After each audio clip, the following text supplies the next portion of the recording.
அனைவருக்கும் வணக்கம்.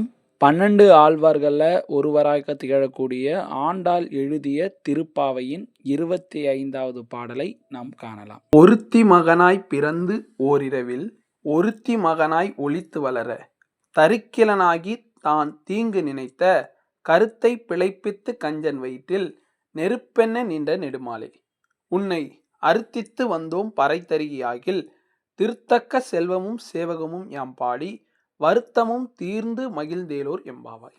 பொருள்: தேவகியின் மைந்தனாக நள்ளிரவில் பிறந்தவனே, அன்று இரவே யசோதையிடம் ஒளிந்து வளர்வதற்காக சென்றவனே, அவ்வாறு மறைந்து வளர்வதை பொறுக்க முடியாத கம்சன் உன்னை அழிக்க வேண்டும் என்று நினைத்தான். அந்த கருத்து அழியும் வகையில் அவனது வயிற்றில் பயத்தால் ஏற்படும் நெருப்பை விளைவித்த உயர்ந்த குணங்களை உடைய திருமாலே, உனது அருளை யாசித்து நாங்கள் வந்தோம்.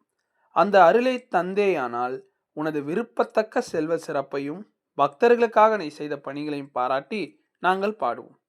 உனது பெருமையை பாடுவதால் துன்பங்கள் நீங்கி இன்பமாய் மகிழ்ந்திருப்போம். அடுத்ததாக மாணிக்கவாசகர் அருளிய திருப்பள்ளி எழுச்சியின் 5ஆம் பாடலை நாம் காணலாம். பூதங்கள் தோறும் நின்றாய் ஏனின் அல்லால் போக்கிலான் வரவிலான் என நினைப்புலவோர் கீதங்கள் பாடுதல் ஆடுதல் அல்லால் கேட்டறியோம் உனை கண்டறிவாரை சீதம்கொள் வயல் திருப்பெருந்துறை மன்னா சிந்தனைக்கு அறியாய் எங்கள் முன் வந்து ஏதங்கள் அறுத்து எமை ஆண்டருள் புரியும் எம்பெருமான் பள்ளி எழுந்தருளாயே.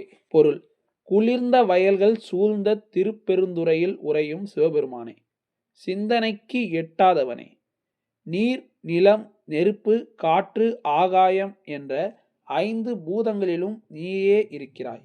நீ எங்கும் போவதும் இல்லை, வருவதும் இல்லை.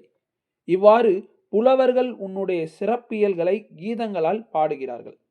பக்தர்கள் இந்த பெருமைகளை சொல்லி ஆடுகிறார்கள். இப்படி பாடி ஆடுபவர்களும் உன்னை நேரில் பார்த்ததே இல்லை. உன் திருக்காட்சியை கண்டவர்கள் யாரும் இல்லை. அப்படிப்பட்ட நீ எங்கள் முன்பாக வந்து எங்கள் பாவங்களையெல்லாம் தீர்த்து எங்களை ஆட்கொள்ள வேண்டும். அதற்காக உடனே தூயில் நீங்கி எழுவாயாக.